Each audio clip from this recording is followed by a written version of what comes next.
Vamos começar de novo. Boa tarde, gente.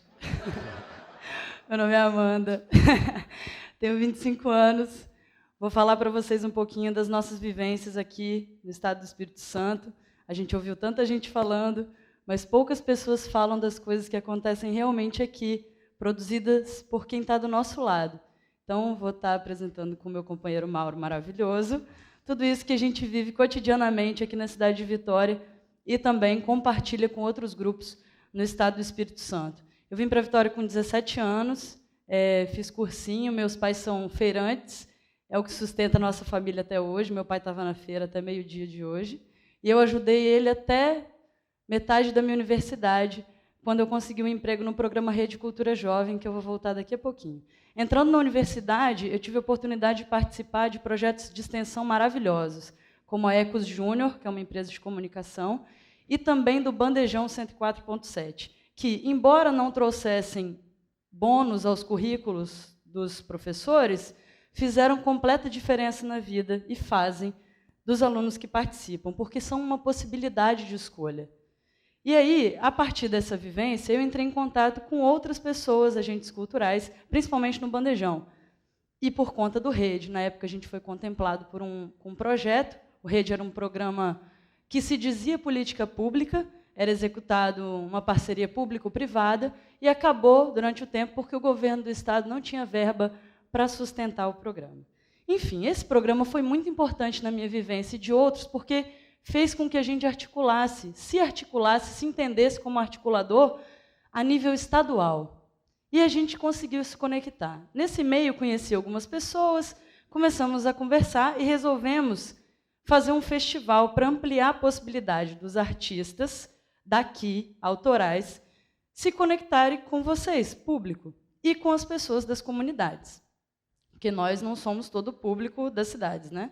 Então, a gente fez esse festival chamado Tarde no Bairro. E a proposta era ter um lugar para o artista experienciar a sua própria arte e ter um palco onde ele pudesse se apresentar gratuitamente, sem ter que pagar para se apresentar, e ter um lugar onde o público pudesse acompanhar essas produções daqui do Espírito Santo.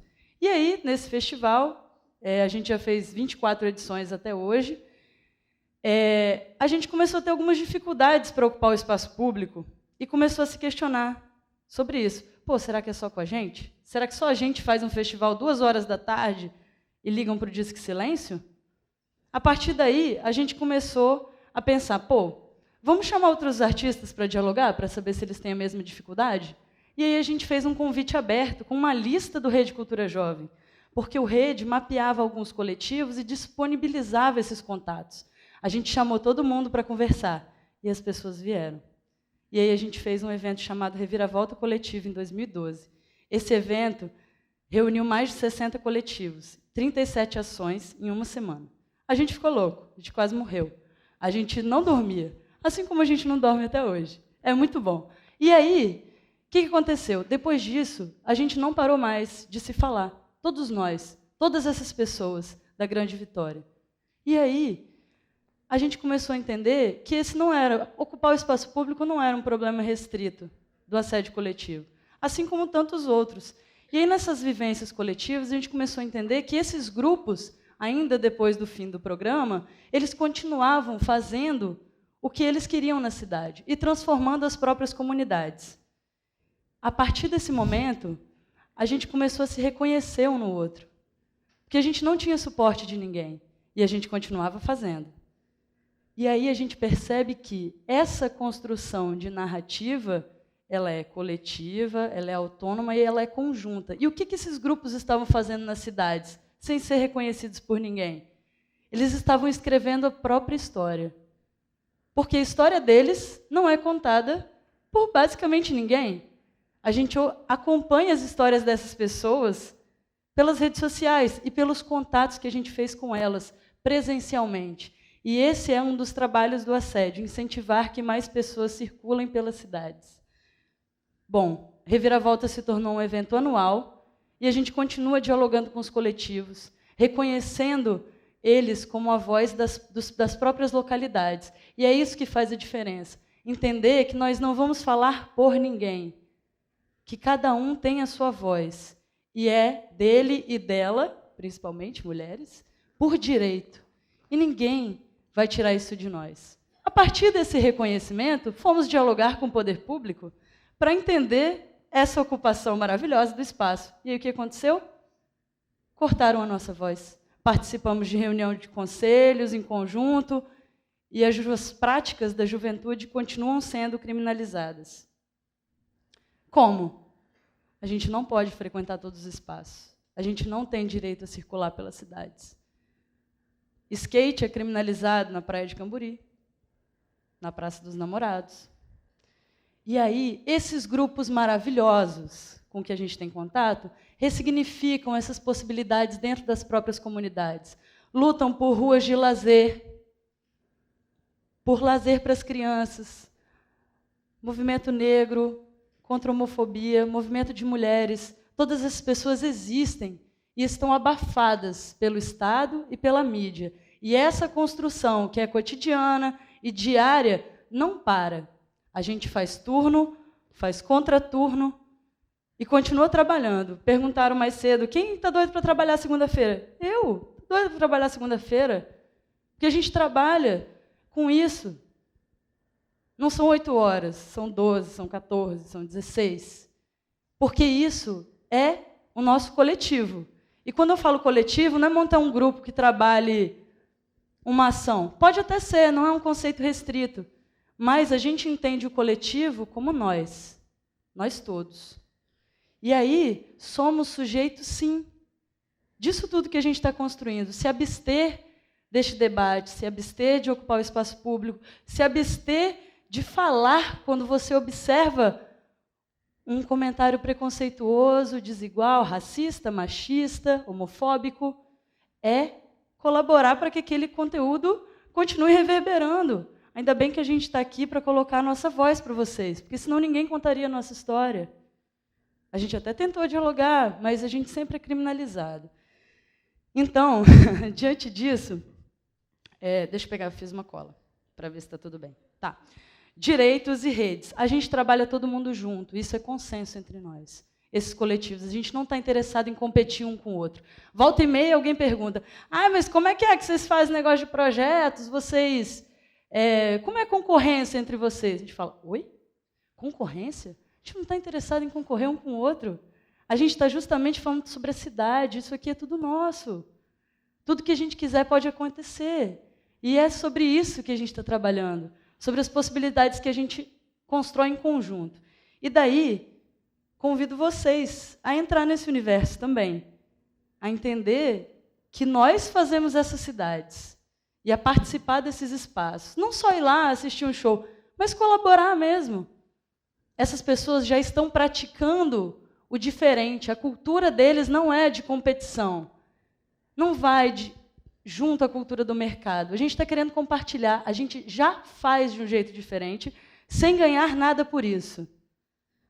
Porque isso, para nós, não é o mais importante. Embora a gente entenda que todo mundo precisa viver. Precisa ter um salário, etc, etc, etc. E aí a gente constrói outras possibilidades para se remunerar. E daí os turnos, contraturnos, etc, que eu falei anteriormente.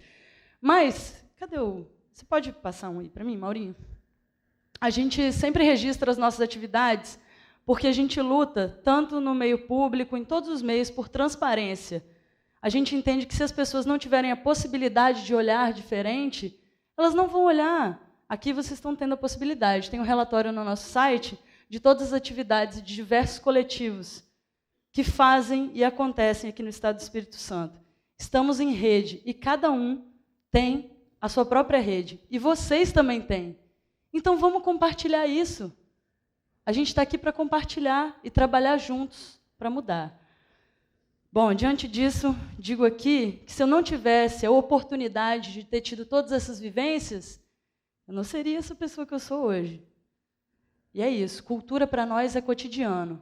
A gente vai continuar trabalhando. Digo isso enquanto mulher, enquanto lésbica, enquanto a pessoa que vai lutar contra as opressões nesse Estado que mais mata mulheres e mais mata jovens negros no Brasil.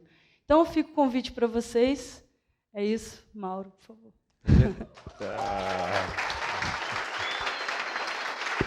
Maravilhosa. Não, Anderson, é isso. Agora chorar, né? Emocionado, mas vamos lá. É isso, assim, né? Eu me chamo Mauro, me organizo do movimento negro, estou na universidade e tenho muito orgulho em dizer que a minha vida política começa dentro do movimento social, né? E aí eu vou trazer aí na memória um coletivo que eu participava, que talvez alguns aqui poderiam ter tido o contato de conhecer, que se chamava Olho da Rua, né, que era um grupo de comunicação e cultura popular. Não era um grupo que estava inserido em uma ótica de ditarem para essas pessoas o que elas deveriam fazer ou o que elas deveriam produzir. Sobretudo, existia uma necessidade de falar sobre a sua própria realidade e parar com a síndrome do William Bonner, né? Falar do Morro do Alemão sem ser do Morro do Alemão. Não tem ninguém no Morro do Alemão que consiga falar por si só. A diferença é que o William Bonner está em uma estrutura totalmente aparelhada e que possibilita formar opinião aí em nível macro, e a comunidade não tem essa possibilidade. Nesse sentido, o Olho da Rua ele entendeu que era possível falar por si só, por entender que a comunidade a qual eu vim é uma comunidade que produz cultura, né? Só que existe uma política de higienização social que vai dizer o que é cultura e cultura para quem e como que a gente está dizendo, qual é o mecanismo que vai se estabelecer para desenvolver essa tal cultura que vocês estão dizendo. É uma cultura que vai dar lucro aos empresários? É uma cultura que vai estar adequada a um contexto mais classista, mais nobre, mais burguês, no conceito do que é cultura? Historicamente, tudo aquilo que veio da comunidade foi marginalizado, gente. Vamos pegar aí na história. O que era o samba? Samba carioca, né? Que era o negro, o malandro, que não sabia, que era o sacana, que era aquele que estava ali na quebrada no parangolê, né? Aí depois você pega o funk, que se reproduz uma mesma visão estereotipada, que funk incentiva a violência, que funk incentiva isso, X e Y, mas aí eu estou dizendo que não existe algo por trás desse contexto que está dado, para além de criminalização das ações culturais da periferia, como a gente tem a capoeira, que historicamente foi demonificada, e aí me parece que o Estado brasileiro sempre pensou políticas públicas em retrocesso à vida da comunidade popular e negra, porque eu preciso colocar dentro dos números quem é a população que está sendo negligenciada de ter acesso aos espaços que dizem ser democráticos. E aí eu vou pegar, reverberando a fala do companheiro anteriormente, que trouxe quem é a população encarcerada, quem é a população que não tem acesso à educação de qualidade, quem é a população que não tem acesso à universidade, quem é a população que não tem acesso a um monte de coisa que estão dizendo ser socialmente democráticos, né? O acesso ao direito. E aí eu vou fazer luz de novo ao debate de direito para quem, né?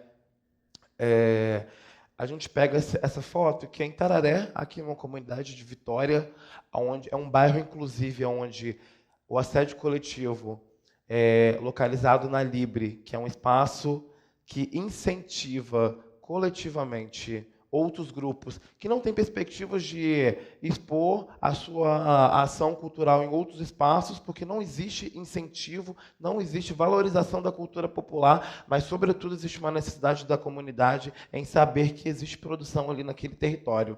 E a comunidade reconhece que quando a comunidade percebe que a coisa mudou, a dinâmica ela se modifica. E aí você não tem mais o cenário de violência como uma única possibilidade dada ao cotidiano de homens e mulheres e crianças que vivem em meio ao caos e o terror que é imposto às comunidades populares que produzem. A cada quebrada a gente tem uma diversidade de produções que não se cabe dentro do que se diz ser cultura hoje, porque é uma cultura que vai reverberar uma realidade que está imposta, né? E aí, dentro desse circuito cultural, a gente teve contato de conhecer uma galera maneira.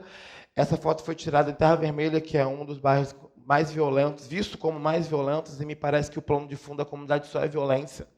Como se essa gurizada, como se a Dona Maria, que está aqui sentada, com a criançada na beira da esquina, não estivesse percebendo que a comunidade produz.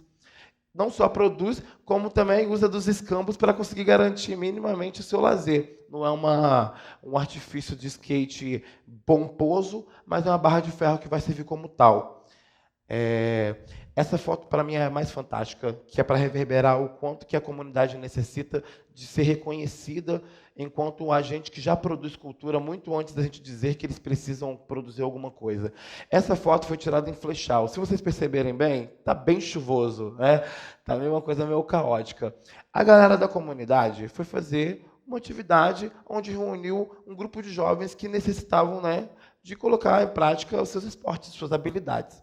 A comunidade se reuniu em meio à chuva, em meio ao caos, não abriu mão de promover essa atividade e, com o que tinha, deu conta.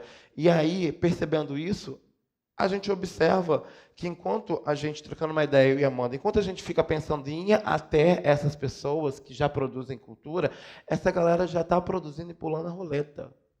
Criminalizada por pular a roleta, porque o direito de ir e vir não é de todos. Né? Se essa lógica do todo mundo democraticamente tem acesso, na prática, o discurso ele não reverbera essa praxis que dizem por aí. Né?